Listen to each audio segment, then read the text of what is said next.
insomnia. Out here, it's just us and the horizon. It's amazing. It's life-changing. We've quite a ways to go until we reach Altissia, so keep gushing to your heart's content. When we step off the boat, we'll be in a foreign country. The anticipation alone is a foreign sensation. Then to think this is where we were headed to begin with. They've been through a lot. And there's still more to come. So next on the docket is Leviathan. What sort of deity are we dealing with? A serpent said to embody the roar and rage of the sea. We'll have to see for ourselves. Can't let Lady Luna Freya do all the heavy lifting. You must be so psyched to see her. Luna? Yeah. Well, we need to make sure she's all right before anything else. Indeed, her well-being is top priority. Don't like this going down on Imperial turf. You think Lady Luna Freya's in danger there? The Empire did invade Lucis for the ring. I have no faith their ruthless ambitions will stop short of harming the Oracle. Without the ring, the crystal's no more than a rock. I suppose. Does anyone know how Lady Luna Freya came to have the ring? It seems likely His Majesty entrusted it to her safekeeping back at the Crown City. So she's held onto it this whole time, all the way to Altissia. The ring is important, and so is Leviathan. But Luna comes first. You know, I was thinking back to our encounter with Ravus. Do you recall an apparatus in place of his arm? Yeah, I remember. Seems he lost his old one in the invasion.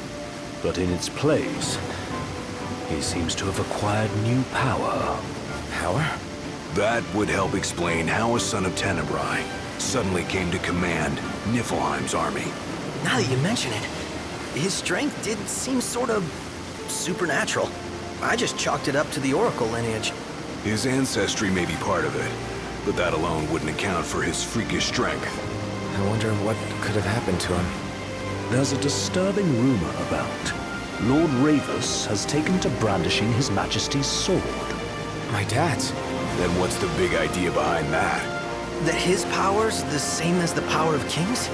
I cannot say for sure, but I have my doubts.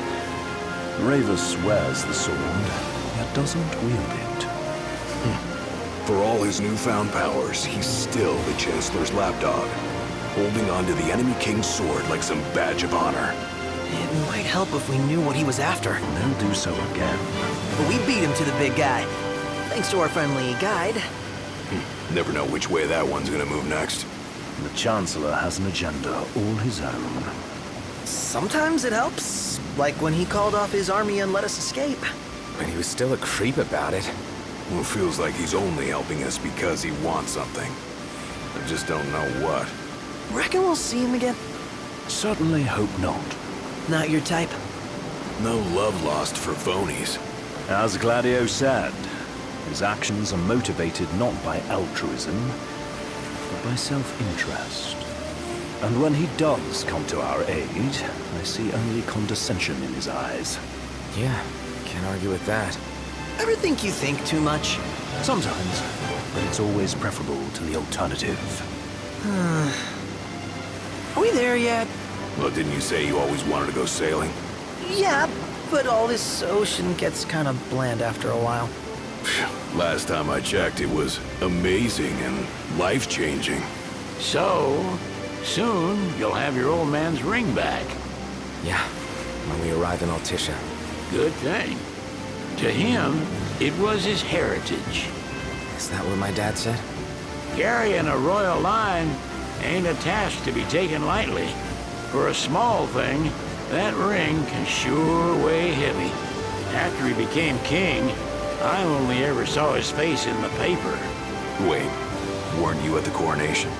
No, I was long gone from the city. I must have been invited at least. Had a falling out of sorts with your old man. Right at the end of the trip. You did? I was given to understand you stayed in touch. We buried the hatchet years later, but never talked face to face again. Should have paid a visit while I had the chance. Well, no use dwelling on it now. Got the regalia in the hold, but y'all gonna stay in Altissia for a good while, right? Yes, we believe so. In that case, I'll tune her up for y'all. Not that I'll have much to do, though. Well, with Cindy looking after the old girl. If you say she's good, she must be great. She was never afraid of hard work. Heaven knows she had a hard childhood. Hard childhood. He means her parents. Lost them both when she was little. Was big enough to understand, though. And to hurt. But you wouldn't guess that, seeing her now. Change of scenery ought to do you good. Well, I'm all talked out. Can't be far to Altusha now, right? We'll be there in no time. Nice having the wind at our backs.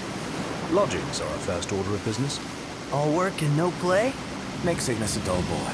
Someone has to babysit you two. You're welcome to sleep in the wild. Ain't no hotel, but I know a fella has a place. Hey now.